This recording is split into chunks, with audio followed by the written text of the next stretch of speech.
Senhoras e senhores, muito boa noite. Estamos aqui de volta para mais uma aula aqui no Bora Rejuvenescer. Com saudade, a gente estava um tempinho já sem fazer e hoje trazendo um tema super especial aqui para a gente poder conversar sobre um assunto que tem a ver com o desenvolvimento pessoal e com a área da longevidade. Lembrando também que nesse mês agora de novembro, o Bora Rejuvenescer está fazendo 3 aninhos. 3 aninhos, boa noite! E a gente está aqui animadão, né, para poder conversar mais um tema bacana. Vamos falar sobre a importância de decidir. Exato! Como é que a gente trabalha para ter boas decisões nesse dia a dia nosso doido aí? E vamos parar para pensar aqui, sabe quantas decisões, quantas escolhas você tem que fazer no dia comum aí da sua vida? Seja da mais simples à mais complexa. De 30 a 35 mil escolhas. Se tivesse que chutar, eu não chutaria isso não. E assim, são escolhas simples, desde que o que comprar, o que fazer para almoçar, a maneira como a gente vai reagir quando acorda e tá chovendo, ou se vai para academia ou não, que roupa que você vai vestir, o que vai dar pro seu filho comer. E inúmeras outras, se vai ler alguma coisa que vai te fazer bem ou não, se vai ficar lá scrollando feed ou não. São decisões, são escolhas. São escolhas. E a grande pergunta, que é o que vai nortear também isso aqui, o nosso pensamento, os nossos bate-papos, que a gente te chama aqui para nossa sala e faz uma roda de aula aqui para poder debatermos juntos sobre isso. Você pode colocar aí também o que acha nos comentários.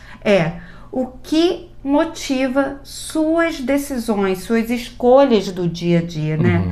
Isso é o mais importante, porque, se a gente aprende a fazer isso na escola... A gente não aprende a fazer isso na escola, não. Se a gente for pensar no nosso caminho, né? O que a gente aprendeu na escola? A gente aprende sobre matemática, a gente aprende geografia, história, né? Busca tirar boas notas, só que as habilidades que a gente acaba precisando mesmo na vida, elas acabam ficando de lado. Na escola, por exemplo, a gente não costuma aprender sobre como lidar com as nossas emoções, a gente não costuma aprender sobre como lidar com o dinheiro, a gente não costuma aprender a se comunicar melhor para poder, né, não vacilar na hora de fazer, né, a comunicação com as outras pessoas, a convivência com os outros. E a gente também não aprende a como tomar boas decisões. A gente não aprende a se alimentar. Também, aí a Nutri sempre puxa para a área dela. Sempre, claro, a gente não aprende direito o que comer, como lidar com o dinheiro, coisas que falamos sobre isso aqui. Então assim, não importa se você vai ser um astronauta, se você vai ser um vendedor, se você vai ser um açougueiro, enfim, não importa a profissão que você tenha no futuro, você vai precisar dessas habilidades, né? Então a gente vai precisar aprender a como gerenciar as nossas escolhas. E eu tenho certeza de que existem pessoas que você admira, pessoas que você vê que tomaram um rumo na vida que você gostaria de ter tomado. E aí a gente se pergunta assim, qual é a diferença entre as escolhas que essas pessoas fizeram, as escolhas que nós fizemos, onde nós estamos, onde nós queríamos estar? Então tudo tem a ver com as decisões que nós tomamos ao longo da vida também. Exato, e quando a gente fala de longevidade, quando a gente fala de idade, quando a gente fala de rejuvenescência, a gente tem que pensar que a decisão que a gente toma aos 20 anos, quando é 40, quando é 60, a gente tem um tempo menor para lidar com elas. Então, o impacto de uma boa decisão, seja na sua saúde, seja num relacionamento, seja numa decisão de seguir trabalhando no lugar ou não, ele vai ter uma outra dimensão quando a gente vê que tem um tempo pela frente que vai estar menor. Então, a gente decidiu trazer esse assunto, nós decidimos falar sobre isso aqui justamente para trazer o raciocínio de como podemos pensar em como decidir melhor. Porque pequenas decisões do dia a dia vai impactar na sua saúde, vai impactar na forma como você vive e, lógico, vai impactar na sua longevidade. Se ela vai ser melhor ou não. Se você vai viver mais, só que pior, ou se você vai viver mais e melhor. E melhor, né? E assim, a gente já falou em vários conteúdos, em várias aulas que nós fizemos aqui dentro do Bora. A gente já falou sobre a parte das emoções e autoconhecimento. A gente já falou sobre finanças, tem várias aulas sobre finanças, podcast também. A gente já falou sobre comunicação, a gente já falou sobre relacionamentos e comunicação. E agora estava na hora da gente abordar esse assunto, né? Porque as decisões, como a Amanda falou, que a gente escolhe fazer hoje, as decisões que a gente toma hoje, as escolhas e decisões, elas vão nos levar para o futuro que a gente quer, Isso. ou às vezes para um futuro que vai ser de arrependimento. Então a gente precisa estar muito atento a isso, para poder escolher bem e saber direcionar as nossas escolhas. Você comentou agora há pouco, né, que as pequenas escolhas, né, elas fazem toda a diferença. E já vamos começar também falando sobre isso. Geralmente a gente tem uma ideia de que as grandes escolhas é que movem a nossa vida. Sim. Então a gente pensa assim, não, o rumo da minha vida depende muito da profissão que eu vou escolher. O rumo da minha vida depende com quem eu vou me casar. O rumo da minha vida depende de quantos filhos eu vou ter. Enfim, a gente geralmente coloca em grandes decisões o papel de dar um rumo para a vida. E a gente não se liga, muitas vezes, que no nosso cotidiano, as pequenas escolhas é que realmente dão rumo para a nossa vida. Exato. Até isso quem é uma você questão... vai casar, até quando vai ter filho, tudo isso vai impactar. E essas pequenas decisões, elas realmente têm um poder muito maior do que a gente imagina de mexer no rumo da nossa vida. Então a gente está falando aqui de hábitos, de comportamentos que você repete, da forma como você lida com certas situações. Tudo isso impacta no rumo da tua vida. Então, no dia a dia, a gente está o tempo inteiro tomando pequenas escolhas, pequenas decisões. Exato. E isso mexe bastante com a gente. São, na verdade, as pequenas decisões diárias que vão fazer com que a gente faça essas grandes escolhas na vida, né? E essas pequenas decisões diárias, elas vão ser influenciada por atitudes que a gente toma no nosso cotidiano. Então, a atitude de acordar mais cedo e fazer uma leitura positiva para você ou não, e botar uma mesa de café da manhã, sempre vou arrastar um pouco para comida, né? Bonitinha, ou comer com pressa em pé e sair correndo para poder pegar metrô e comer o que tem. Essas decisões é que vai impactar diretamente na sua saúde. A forma como você fala com seu parceiro, a forma como você dá bom dia para quem mora com você. Isso vai impactar na energia do seu dia. E essas pequenas decisões vão culminar lá na frente, ou num relacionamento que vai te fazer bem, ou num relacionamento que vai ficar acomodado e ruim. E isso vem ali do cuidado do dia a dia, a maneira como a gente dorme. Então, se nós ficamos no celular até a hora de dormir, isso é uma decisão cotidiana. Isso vai impactar na qualidade do sono, que vai impactar em fazer exercício ou não no dia seguinte.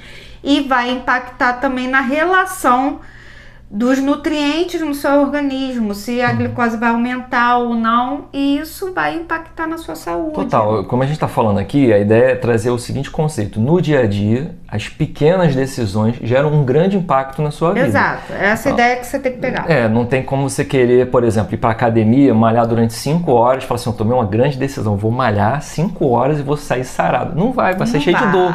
Vai ser cheio de dor. Então você sabe que a repetição, a constância, as pequenas decisões é que vão levar para um bom resultado. Uma pessoa, por exemplo, que passa num concurso público, ela sabe que depende do estudo diário. São pequenas decisões de abrir mão de uma parte da vida para poder estar estudando.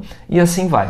Então, vamos lá. De onde a gente está trazendo essa ideia? Né? O importante por que decidimos falar sobre isso? A gente gosta de ler muito, né? A gente já botou várias vezes indicações de livros nos stories do Bora. A gente está sempre falando sobre livros que a gente gosta. Então, para ficar dentro da área do desenvolvimento pessoal, que é uma área que eu gosto muito e gosto muito de trazer isso para dentro da área da longevidade também, para a gente discutir, né, sobre isso, tem um livro muito interessante que eu li recentemente, que ele se chama Pensamento Eficaz. Eu vou te mostrar a capa dele aqui, se você quiser depois procurar, é de um autor chamado Shane Parrish.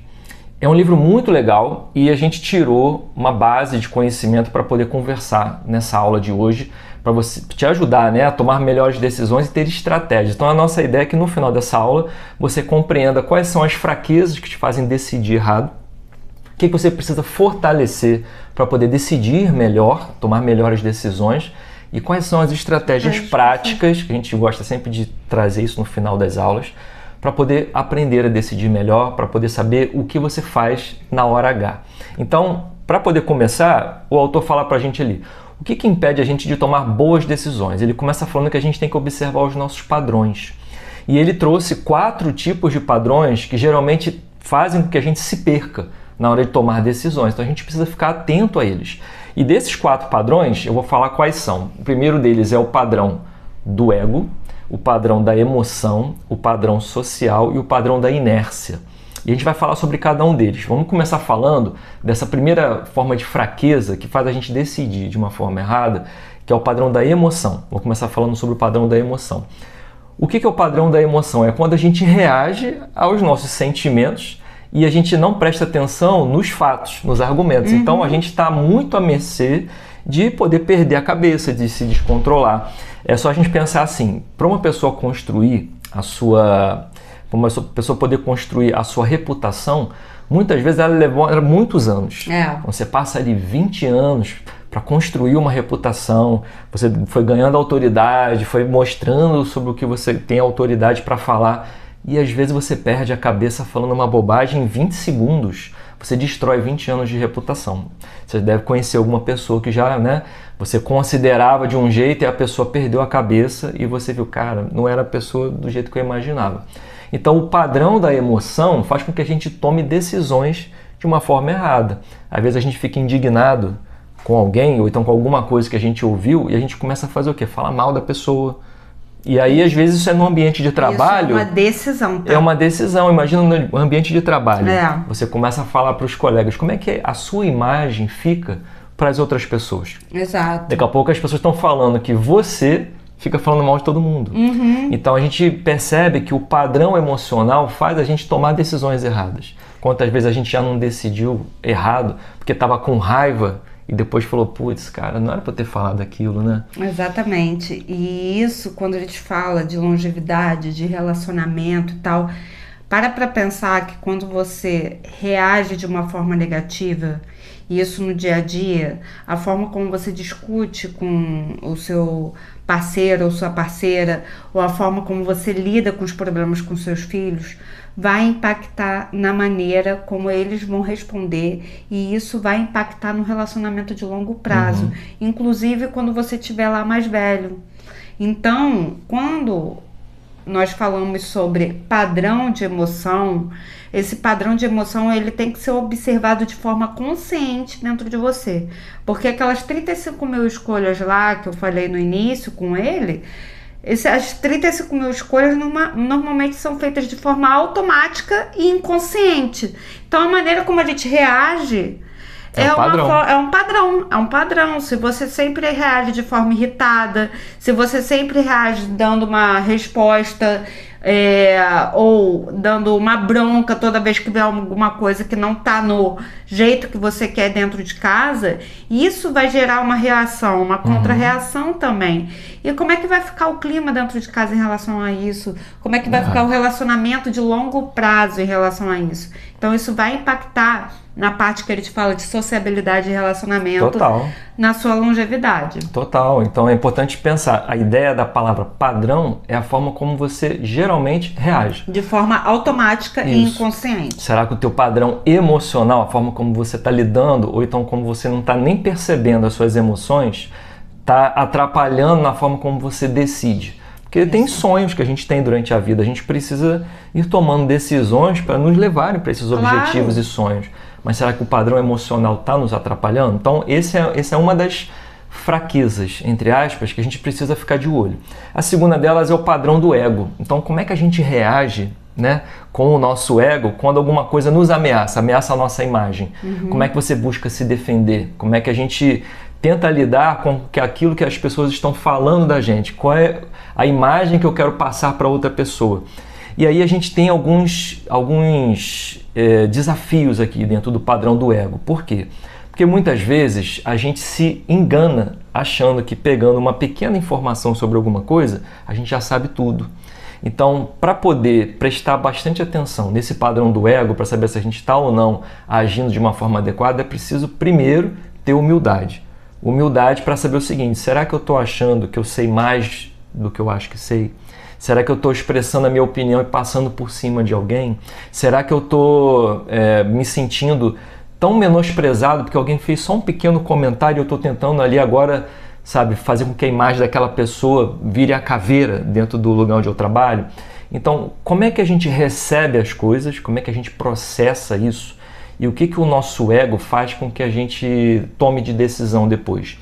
Tem muita gente que acaba gastando uma energia tão grande, mas tão grande, para fazer com que as pessoas mudem a percepção que tem dela, que quando a gente percebe que a gente está preso nisso, não, a pessoa precisa ver que a minha imagem não é essa.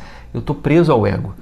Então, às vezes, eu estou deixando de tomar decisões importantes para mim porque eu estou preso naquilo que eu acho que as pessoas estão vendo de mim. Naquilo que eu acho. Não está nem pensando. E às vezes eu fico com o orgulho ferido por coisas bobas. Tem gente que se melindra por coisas muito pequenas.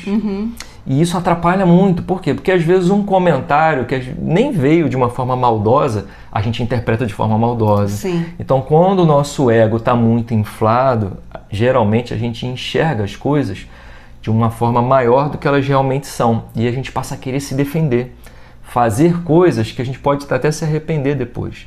Então é preciso tomar cuidado com esse padrão do ego, porque a nossa tendência é que quando a gente ouve algo que a gente não gosta da gente, a gente às vezes pode reagir de uma forma exagerada. Exatamente. E assim, pensando no que você falou da reação de uma forma exagerada, o ego também tem uma outra questão. O ego, ele muitas vezes quer que você se mantenha numa situação que está te trazendo, por exemplo, uma segurança financeira, uma segurança profissional.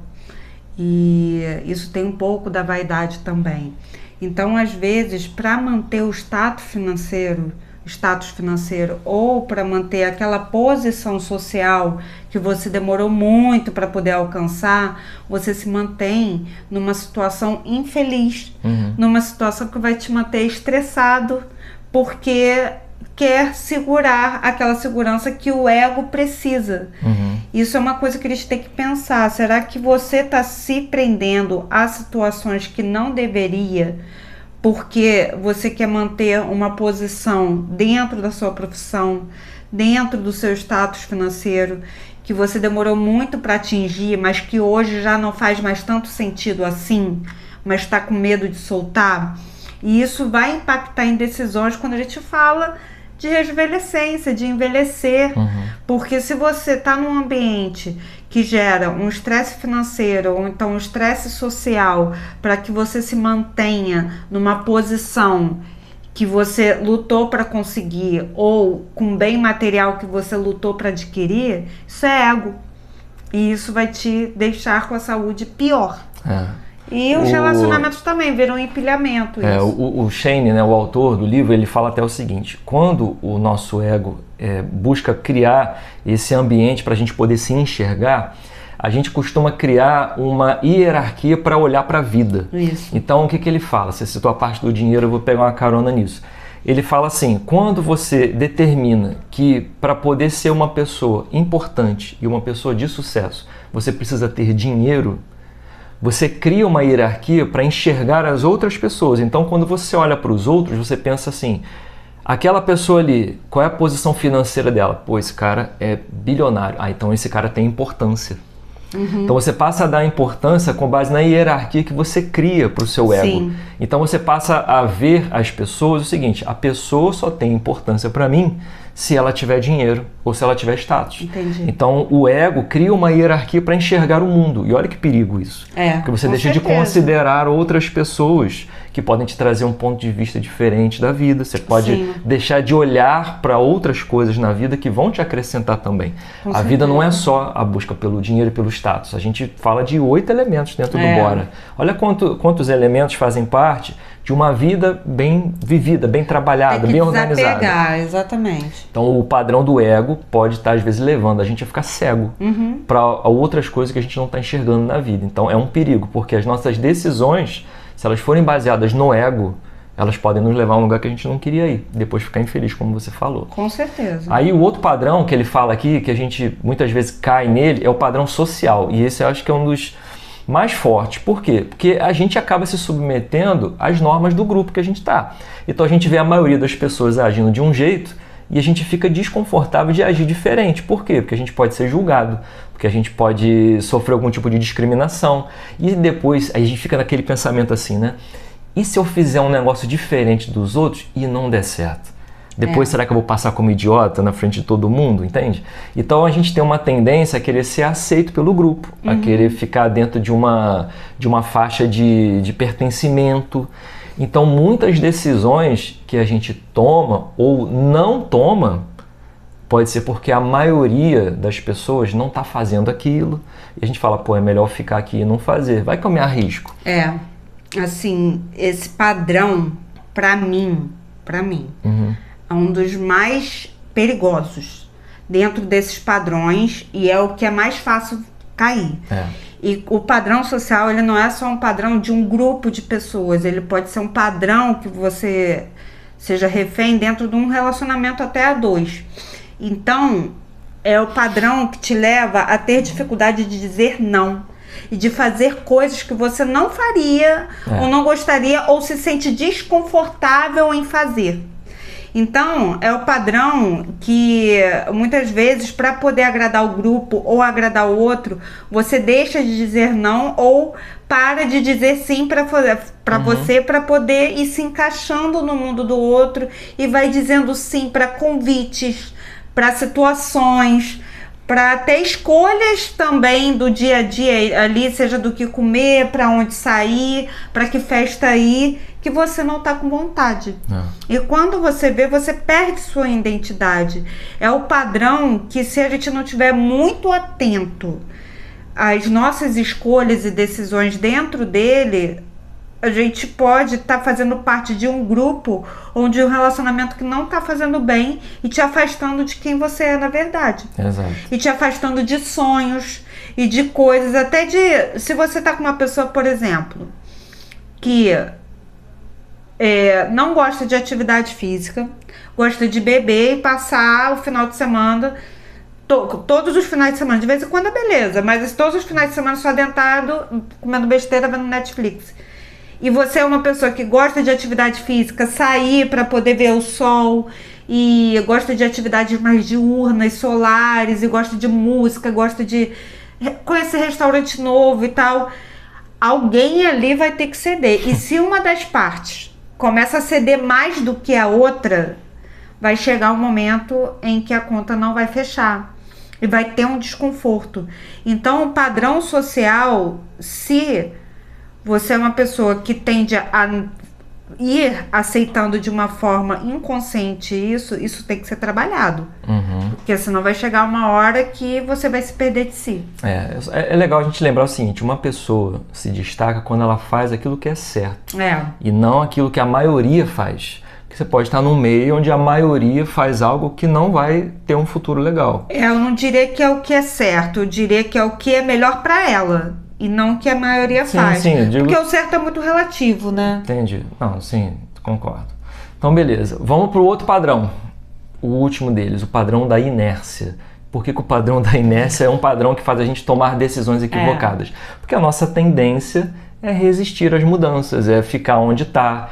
Tá gostosinho onde tá, né? Então, para que eu vou mudar? Para que eu vou me arriscar? E se ficar pior do que tá? Então, às vezes, a gente está passando por situações que não estão boas, que a gente está reclamando, que a gente não está satisfeito. Mas tá seguro. Mas tá seguro. Tem um ganho secundário vindo dali. É, né? O cachorro deitado no prego.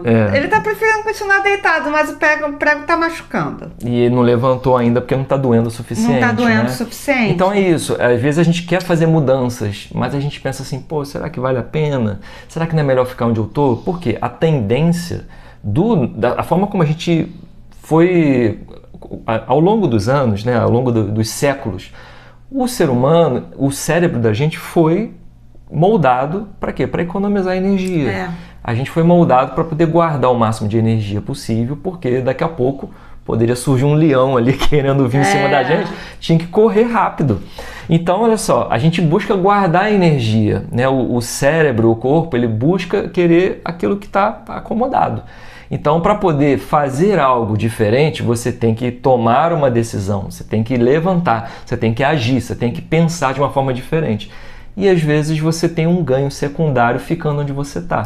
Então, muitas vezes, a gente deixa de decidir, a gente toma decisões equivocadas, ou a gente muitas vezes lá na frente se arrepende de não ter feito algumas coisas por causa desse padrão da inércia. Porque a nossa tendência é não se arriscar, a nossa tendência é ficar parado onde a gente está. E aí qual o perigo disso, né? O perigo é que a gente fica com a esperança de que as coisas vão melhorar, Mas se as coisas continuam do mesmo jeito, dificilmente elas vão melhorar. Então é preciso um movimento para poder sair dessa inércia, né?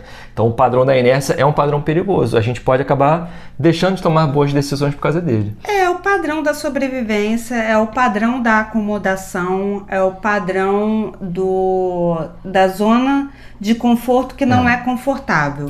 E esse padrão de ir mantendo ali, isso muitas vezes por segurança, porque o ser humano ele tende a escolher o que já é conhecido para ele faz com que você deixe de vivenciar experiências que poderiam ser maravilhosas para você. Desde mais simples, como ir num restaurante diferente, como as mais complexas, que é viajar para um lugar que tem um idioma diferente do que você fala e você ter que se desafiar. Então, ou até um emprego, a manutenção de um emprego está te fazendo absolutamente mal, mas que para mudar gera uma certa insegurança e, claro, tem uma questão financeira que às vezes demanda ali, mas às vezes tem um outro caminho que a inércia está te segurando. Então, beleza, falamos sobre as 4 fraquezas ou os 4 padrões que podem nos levar a tomar decisões mais equivocadas ou até não tomar decisões que são importantes para a vida, né? A gente falou sobre o padrão das emoções, o padrão do ego, o padrão social e o padrão da inércia. Aí agora vamos para um caminho contrário. Vamos pensar o que a gente pode fortalecer para diminuir a chance de tomar uma decisão equivocada. E aí o autor, o Shane, ele também separa 4 ferramentas, né, ou 4 áreas que a gente fortalecendo, a gente tem a chance de diminuir bastante as decisões equivocadas que a gente possa tomar. Então a gente vai falar sobre autorresponsabilidade, autoconhecimento, autocontrole e autoconfiança. Então vamos começar com autorresponsabilidade. O que é autorresponsabilidade? É você assumir a responsabilidade pelas suas habilidades, pelas suas incapacidades e pelas suas ações. A história mais importante de todas é aquela que você conta para você mesmo. Então, o que você está contando para você? Você está dando desculpa porque você não fez alguma coisa, colocando a culpa nos outros, reclamando? Como é que você está lidando com o lugar onde você está hoje? Você só reclama? Ou você já parou para pensar assim, cara, se eu estou nesse lugar é porque as decisões que eu tomei me trouxeram para esse lugar.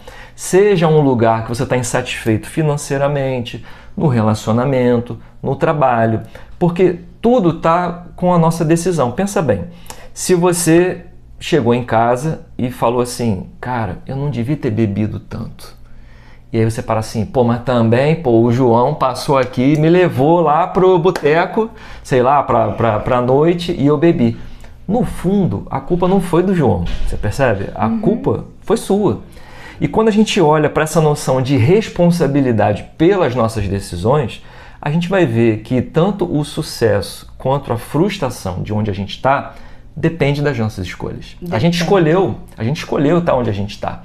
Então é preciso olhar para isso, porque a gente costuma geralmente deixar de ter responsabilidade quando a gente se vitimiza, quando a gente terceiriza a culpa nos outros, né? Ou quando a gente fica reclamando das coisas. Exatamente. Assim, reclamar. Reclamar, vai. Vamos parar para pensar aqui nessa questão da autorresponsabilidade, vamos botar uma coisa prática aqui. Eu costumo falar muito isso em alguns atendimentos e em alguns papos. Não dá para mudar muitas vezes o entorno, nem horários, nem com quem você convive, nem onde você trabalha no momento. E não dá para mudar também o passado, dá para mudar a forma como você lida com esse passado. Então, para você tomar responsabilidade sobre as suas escolhas, projeta a sua vida para daqui a um ano para frente. Ela vai mudar o lugar que você trabalha, quem você se relaciona e tal. Então, não adianta colocar aqui, se você não vai mudar de horário no trabalho e tal, que é muito cedo para se exercitar, por exemplo. É o horário que você tem. O que você vai fazer? Então, se você não quiser ou acha que fica muito cansativo, a responsabilidade vai ser sua. Porque não vai dar para botar a culpa no horário do trabalho. Porque ele não vai mudar. Isso é vida adulta. A gente tem que tá com muito claro, muita clareza disso na cabeça. Uma outra coisa que não muda nunca, e é uma coisa que eu tenho trabalhado nas consultas agora de novembro e dezembro. Final de ano. Todo final de semana tem um evento, tem um café da manhã de não sei o que, um encontro de grupo, galera de grupo, galera do trabalho e amigo oculto e tal. Vai adiantar reclamar e se conformar que vai ganhar 6 quilos em dezembro? Não, vai ter que assumir a responsabilidade e racionalizar como você vai lidar com esses eventos. Porque isso é assim, todo ano é assim, todo ano. Vai fazer o quê? Botar a culpa, mas dezembro é fogo. Dezembro é fogo, mas você tem que ser água. E é isso. Então, assim, como lidar? Não sei como lidar. Vou procurar um profissional para me ajudar. Vou lá seguir as dicas da Amanda do Wallace no Bora Rejuvenescer. Vou procurar informação e vou ver qual é a melhor forma para eu lidar com isso na vida. Porque todo ano vai ter dezembro e janeiro e férias escolares. Vai. É a autorresponsabilidade, ela entra ali. Como você vai lidar com o que não vai mudar? Projeta a sua vida para frente e toma decisões. Pega essa responsabilidade para você poder fazer um bom planejamento. E às vezes você vai precisar de um olhar para isso. Então, assim, pegando o exemplo que você está falando, né? Pensa bem, tô com um problema, certo? Ai, que problema chato. Tá, eu reclamei. Mudou alguma coisa? Não mudou. Não, é claro que dá vontade de reclamar também, tá? A gente não tá aqui pra assim, pagar de não reclama. Eu sei, é um exercício só. Tipo assim, reclamei. Mudou alguma coisa? Não mudou nada. Beleza, vou me vitimizar. Eu tô assim também porque foi culpa do fulano. Beleza, resolveu o problema? Não resolveu. Como é que você resolve o problema? Quando você pega o problema, vê as consequências dele e fala assim, cara, eu preciso dar um jeito de arrumar isso aqui. Se eu tô aqui e o meu horário para malhar é só 5 horas da manhã, é o que você falou, a vida adulta, eu preciso olhar para isso, porque reclamar e vitimizar não vai resolver o problema. Quando eu olhar para o problema e pensar o que eu posso fazer a respeito do problema, aí as coisas podem começar a mudar. Então, a autorresponsabilidade é quando você chama isso para você. Você para de terceirizar as coisas e fala assim, beleza, deixa eu ver o que eu posso fazer para resolver o problema. E às vezes a decisão não vai nem ser em se forçar a treinar 5 horas da manhã, pegando esse exemplo. Às vezes isso vai levar a uma decisão mais complexa ainda. Isso, é só o início. Se minha vida em um ano não vai mudar e eu cair na real que eu só tenho esse horário porque eu tenho um excesso de trabalho e de noite eu tenho que cuidar da família, dá para eu conversar com o meu chefe, para eu treinar na hora do almoço, isso depende do grau de importância que você está dando também para esse ponto da sua saúde. Eu tenho como mudar o meu horário de trabalho, tenho como malhar um dia na semana e 2 no final de semana, que aí vai dar 3 durante a semana, ou eu tenho que trabalhar em outro lugar e o que eu preciso fazer para isso? Então, Por isso que muitas vezes a gente cai no padrão da inércia. Então, todas essas perguntas que você fez, elas só acontecem quando você para de reclamar e de se vitimizar. É isso, é buscar a autorresponsabilidade. O que eu posso fazer com isso? Por isso que é importante. Quando você fortalece a autorresponsabilidade, segundo o autor, e a gente concorda com isso, você deixa de tomar decisões mais equivocadas, porque você para de reclamar, você para de ficar vitimizando. Cara, a realidade é essa. O que eu posso fazer a respeito? Olha quantas perguntas você foi fazendo, porque você se apropriou do problema e vai buscar resolver. Exato. Segunda forma de você poder diminuir a chance de tomar decisões erradas ou entrar nas fraquezas que a gente conversou antes, é o autoconhecimento. Quando a gente fala autoconhecimento, de uma forma muito simples, é você conseguir saber quais são as suas forças e as suas fraquezas. Fazer aquela análise SWOT das suas capacidades. A gente já falou isso. O que te fortalece, o que te enfraquece. E é saber o seguinte, por exemplo, se autoconhecer. Eu sei tudo? Não sei tudo. Né? Se alguém me perguntar alguma coisa, quer ver uma coisa simples. Quantas vezes por dia, ou sei lá, dentro de um período do seu trabalho, na vida, você fala assim, cara, eu não sei. Geralmente, quando alguém pergunta uma coisa pra gente, a gente fica assim, não, isso é tal coisa. A gente parece que quer sempre dar uma opinião sobre tudo. O sintoma da humildade no autoconhecimento é esse, quando você para assim, cara, isso eu não sei. Eu acho que eu gostaria de ouvir uma opinião diferente. Então, conhecer as suas fraquezas e suas forças, saber onde você tem habilidade, onde você tem uma certa incapacidade ainda pode melhorar naquelas áreas, é super importante. Por quê? Na hora de decidir, eu não vou afobado numa coisa que eu não sei fazer.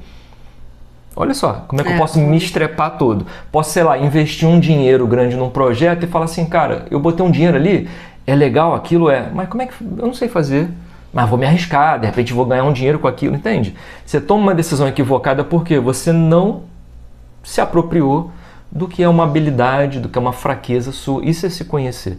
Então, quanto mais você se conhece, quanto mais você vai sabendo dos seus talentos, né? A gente fala bastante também sobre isso. Conforme você vai conhecendo os seus talentos, você vai dando menos chance para o instinto dominar as suas decisões. Então você vai se conhecer melhor, vai saber aonde você pode ir, onde você não pode. Então se autoconhecer passa por isso também. Ajuda a tomar melhores decisões. E eu penso que o autoconhecimento é uma das principais ferramentas para sair dos 4 padrões. O padrão do ego, quando você reconhece com humildade quais são suas fraquezas, você evita cair no ego.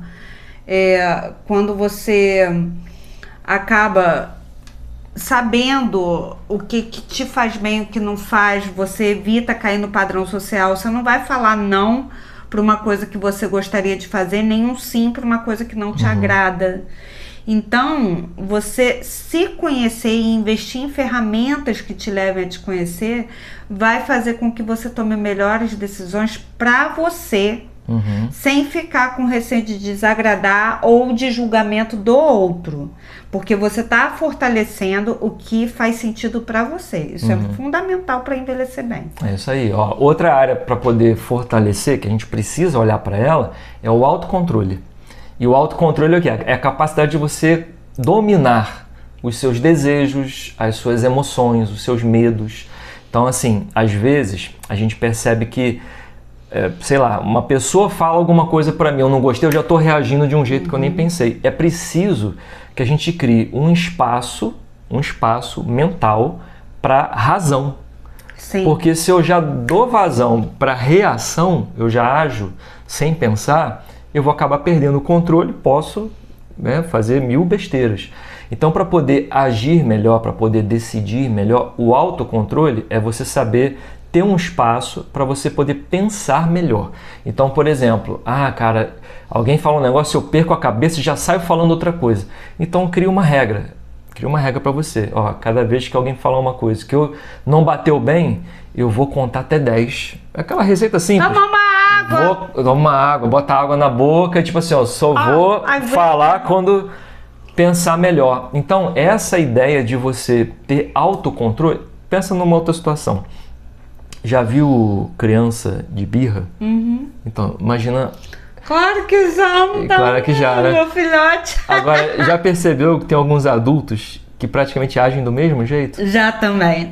São crianças que ficaram adultas, né? Exato. Não estão ainda com aquele padrão de controle. A criança, ela tem a dificuldade ainda de controlar o que ela vai fazer, se ela vai gritar, se ela vai chorar. A gente tem que ir educando. Agora, o adulto, espera-se que ele já soubesse fazer isso. Então, ter autocontrole é saber ter um espaço para a razão entrar em algum momento e falar assim, cara, eu preciso me controlar aqui.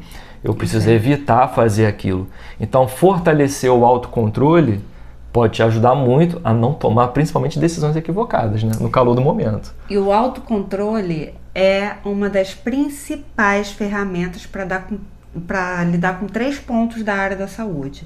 A alimentação, a atividade física e o sono. Vou explicar. A alimentação, se você tem autocontrole, se você fortalece o seu autocontrole, você vai tomar melhores decisões alimentares. Seja de superar, às vezes, um cansaço para fazer uma salada para você e levar para o seu trabalho ou comer dentro de casa. Seja para dizer não para alguma... bebida em excesso ou doce em excesso numa situação de festa. Para o movimento você ter o autocontrole de regrar horários para que aquele horário do seu treino seja inegociável, mesmo quando chover, mesmo quando estiver com sono, mesmo quando tenha visita na sua casa. A prioridade é para você. Porque às vezes você não vai ter outro tempo. E pode ter certeza que a pessoa vai entender e inclusive vai te admirar por isso. E em relação ao sono, é ter o autocontrole muitas vezes com isso aí, celular. Porque até por uma questão de recompensa, por ter um dia cansativo, às vezes nós pensamos assim. Eu já pensei assim. E não vou mentir, às vezes eu ainda penso se eu estiver muito cansada. Quer ficar só vendo uns memes tipo aqui. assim, eu só quero ver meme, eu só quero distrair. E fico rindo. Faz. Altas mesmo. Gargalhadas. Não, eu fico rindo sozinha aqui, ó. Tipo, ele toma susto com eu rindo de meme. Só que se isso vira um hábito todo dia, não vai ter natação de manhã cedo que resista, né? Então, assim, nós precisamos ter a ferramenta do autocontrole exercitada, e é igual a fé, é um músculo que você fortalece. O autocontrole é assim também.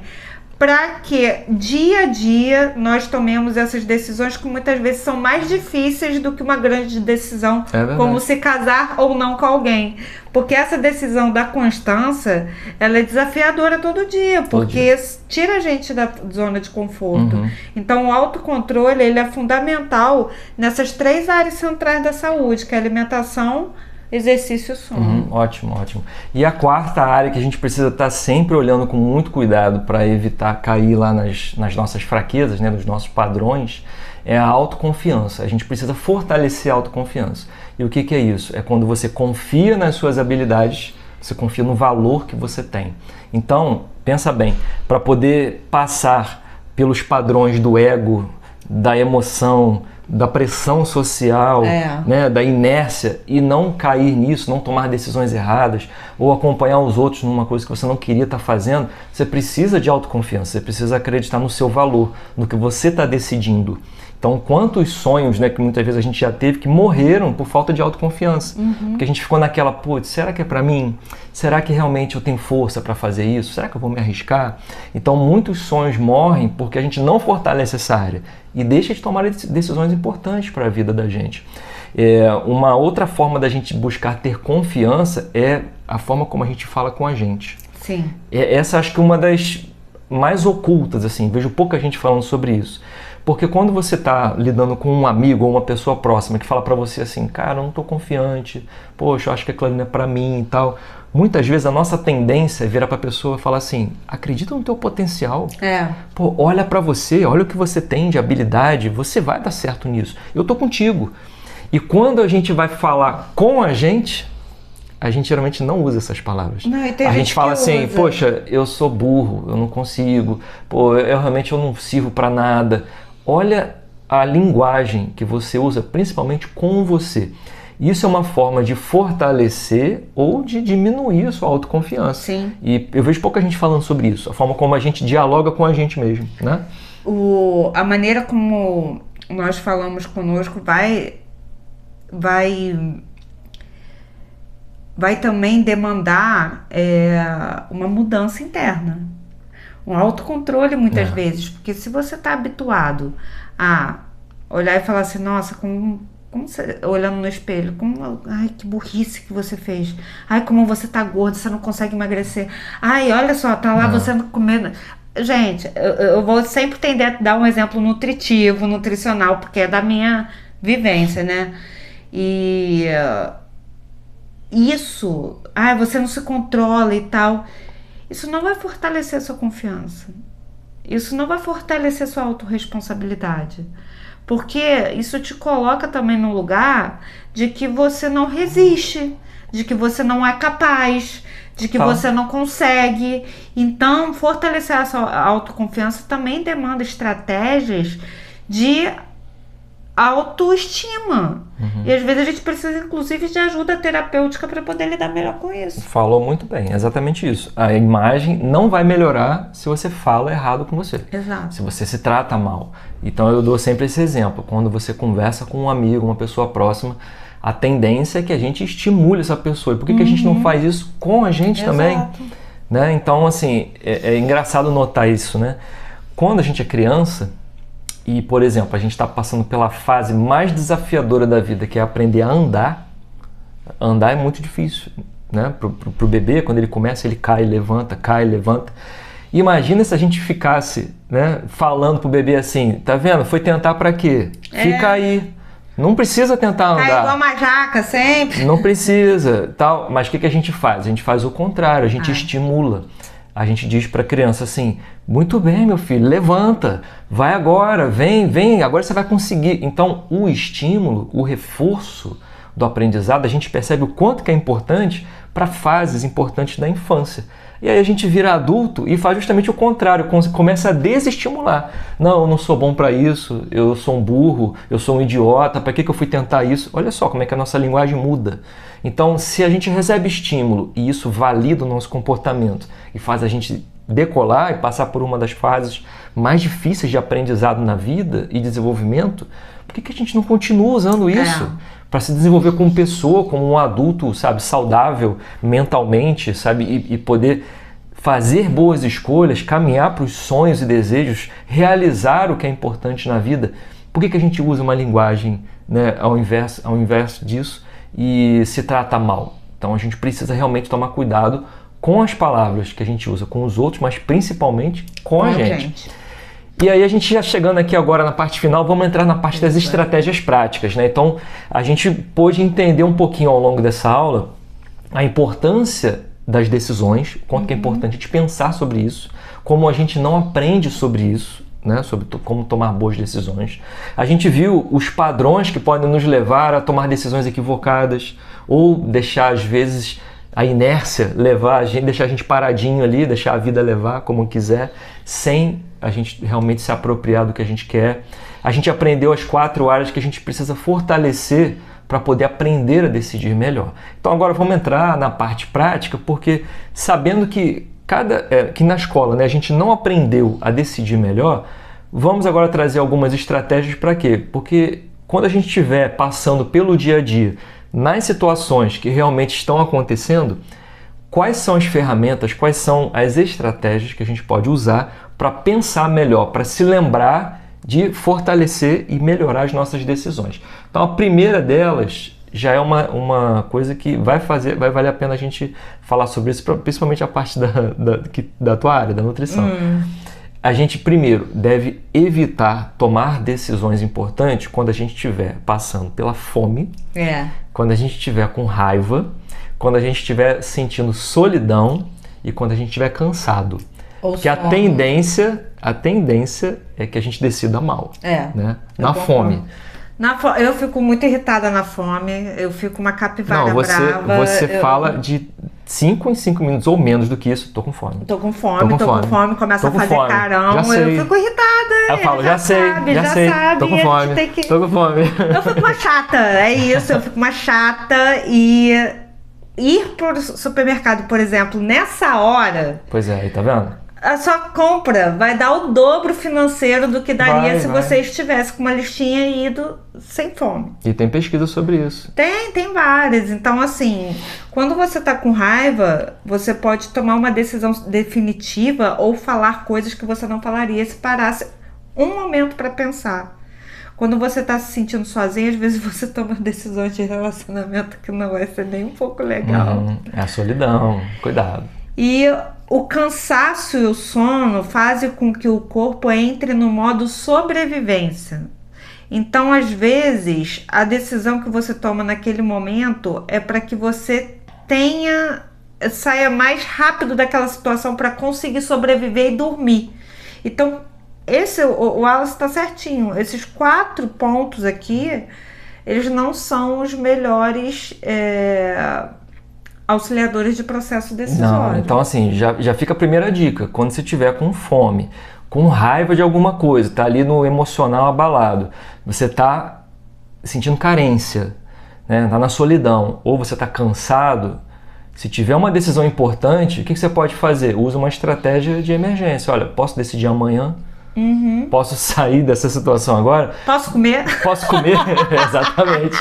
Posso comer, porque se você estiver dentro desses estados, a tendência é que você não decida de uma forma adequada, tá? Sim. Então já fica a primeira dica. Segunda dica é você fazer um mecanismo que eu achei muito interessante, que ele traz ali no livro, que é de você criar regras automáticas. Então eu até dei um exemplo para a Amanda, né? A galera te chamou pro happy hour na sexta-feira, certo? te chamou pro happy hour e você foi e você tá naquela, tipo assim, cara, eu quero dar uma diminuída na quantidade de álcool que eu tô bebendo.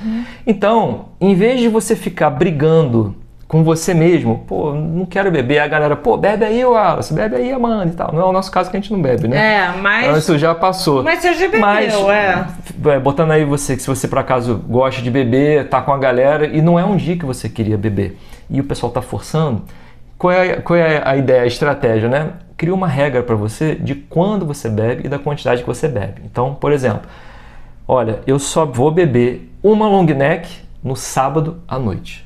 É a minha regra.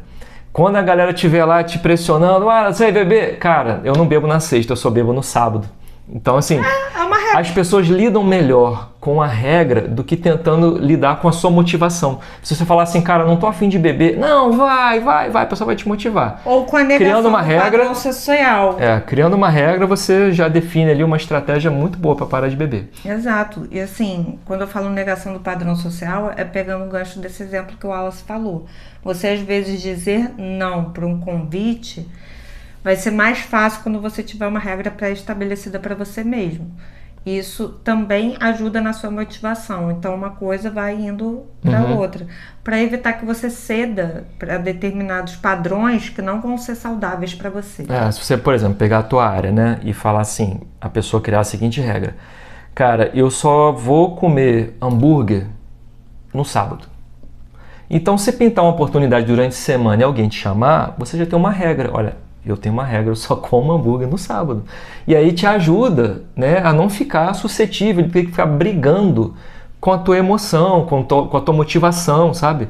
Você vai ter uma tendência a dar essa regra para a pessoa, explicar para ela que você segue uma regrinha e bota até a culpa na Nutri, né? Não, isso aí foi a Nutri que me passou. Pode botar tudo na minha conta. Aí foi a Nutri que me passou, só posso comer hambúrguer no sábado. Isso. No sábado você me chama para comer hambúrguer, hoje eu não posso, certo?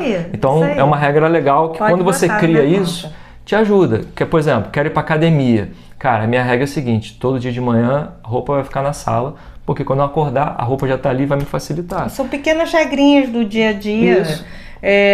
Vou deixar a fruta já lavada. Ou então assim, eu só falto à academia se eu dormir 4 horas na noite. Porque precisa, né? Ter também a regra do lado do não também. Mas quando você começa a racionalizar isso, qual a estratégia aqui? Não é só ficar falando que a vida é uma regra. É você sair do padrão inconsciente das escolhas e começar a tomar controle disso. E a gente está colocando as estratégias que te ajudam a tomar o controle. Então, essa de você criar uma regra é uma estratégia. Não é para tornar uma vida chata com regra, mas criar regras para pontos que são mais desafiadores para você pode te ajudar. Terceira dica que a gente pode dar aqui é o quê? É você afastar aquilo que não é bom para você e trazer para perto o que é bom. O que eu quero dizer? Vou dar um exemplo bem simples. Você gosta de comer chocolate, certo? Você tá doido para comer um chocolate. Ou refrigerante.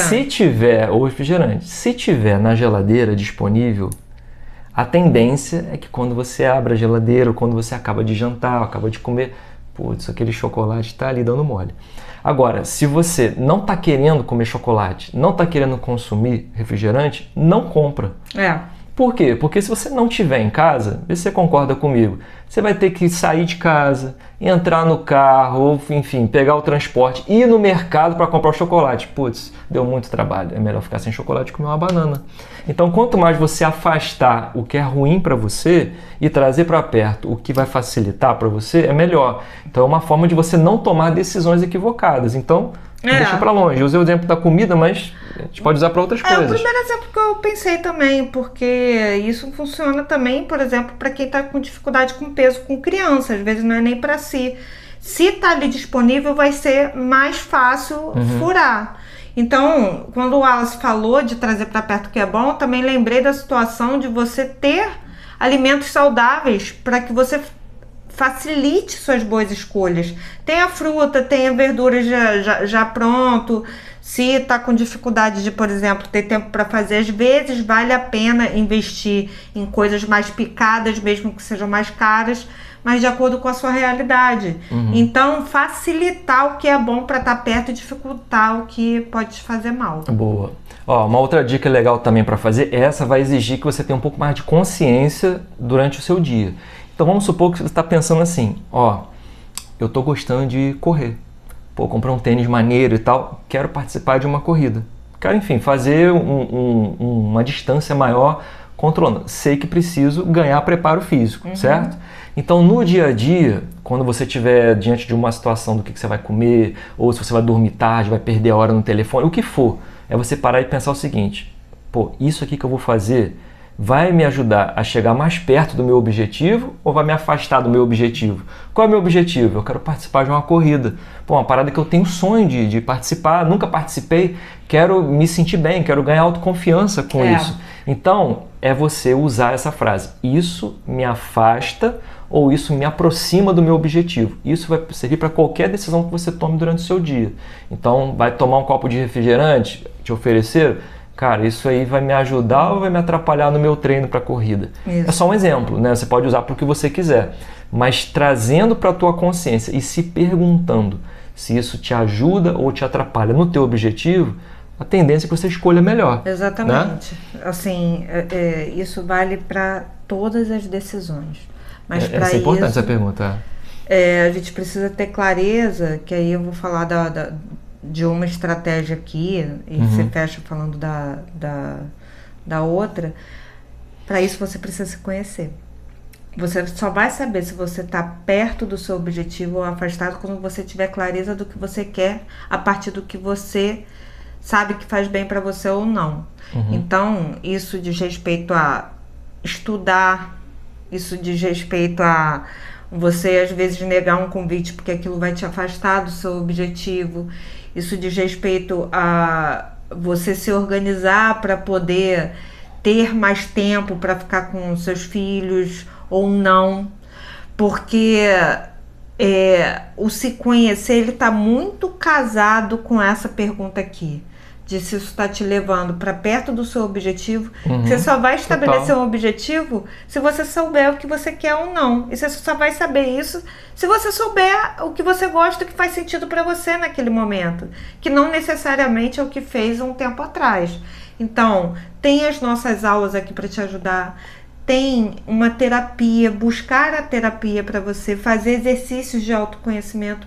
Tudo isso é importante para que você tenha um bom uso dessas estratégias que ele está colocando. Sim, aqui. Mandou super bem. E para finalizar aqui, trazendo como uma última estratégia para você pensar aí no seu dia a dia, a gente pode sugerir a você que você busque mudar a referência das coisas como você enxerga. Isso quer dizer o quê? Que quando você está para tomar uma decisão, você pode, por exemplo, levar isso para terapia, ir trabalhando antes de decidir. Você pode conversar com uma outra pessoa. Por quê? Porque quando a gente fica limitado só ao que a gente conhece, o nosso universo é pequeno. Então, às vezes eu acho o seguinte, bom, para eu decidir, ou é essa opção ou é aquela. E às vezes conversando com alguém, a pessoa fala assim, não, você não olhou que tem uma outra opção ali do lado? E você, não tinha reparado. Então, mudar o teu ponto de vista, sabe? Poder ampliar o teu leque de opções é muito valioso para você poder decidir melhor. A gente está falando aqui sobre como decidir melhor. Então, por que você não amplia esse leque, né, trazendo mais opções, conversando com outras pessoas? É super produtivo, né? A gente sempre está falando aqui sobre melhores estratégias para poder viver melhor, melhores estratégias para poder se alimentar melhor. E a gente não tem todo esse cabedal de conhecimento, sabe? A gente precisa pesquisar, a gente precisa ir atrás dos especialistas. A Amanda falou de terapia. A gente sempre fala a favor de terapia, porque ajuda muito, sabe? Você poder se expressar. Às vezes você mesmo, de tanto conversar sobre aquilo, achar outras soluções, porque a pessoa te instigou fazendo uma pergunta. Então, como uma última estratégia, a gente poderia dar aqui para você poder decidir melhor, é isso, é você buscar enxergar a vida através de outro ponto de vista, conhecer outras formas de pensar. Isso te ajuda muito. Isso vai te ajudar até a se relacionar melhor. Muito. Esperamos que tudo que falamos aqui hoje, essa troca que nós temos, possa te ajudar a tomar melhores decisões de forma mais consciente, porque isso vai aumentar a sua saúde, isso vai aumentar principalmente sua qualidade de vida e seu bem-estar. Então, dá uma maratonada aí no conteúdo do Bora, faz um BoraFlix e nós estamos aqui para o que precisar. Sim. E te ajudar aí no que for necessário. Sim, também para viver mais e melhor. Sim, mais uma vez lembrando, né? Olha como é que é interessante isso que a gente falou aqui durante essa aula, né? Muitas vezes, dentro da área da longevidade, a gente ouve muito aquele trinômio, assim, né? Aquele tríplice aspecto que as pessoas falam assim, para ter longevidade, você precisa se alimentar bem, você precisa fazer exercício e você precisa descansar. E a gente já identificou aqui no Bora, a gente fala sobre vários elementos, trazendo para você a importância, por exemplo, do que a gente está falando aqui hoje. Vê como é que não é importante você aprender a tomar melhores decisões para chegar na longevidade. Se você não conseguir controlar a forma como você escolhe, como você determina os seus sonhos e objetivos, você pode acabar se frustrando. Então, leva isso a sério, sabe? Estuda sobre esse assunto, manda suas dúvidas para a gente vai trocando uma ideia aqui e esperamos, como a Amanda falou aqui, que a gente tenha colaborado com você aí para poder expandir um pouco, pensar um pouquinho fora da caixa e te ajudar nessa jornada que a gente também está trilhando aqui e aprendendo a cada dia, a cada aula, né? Então, até a próxima. Obrigado aí pela tua audiência. Se for importante esse conteúdo, você pode deixar aí o teu joinha, compartilhar com outras pessoas, deixar o seu comentário também, que a gente adora também responder você, tá bom? Um beijo, até a próxima aula. Valeu! Beijo!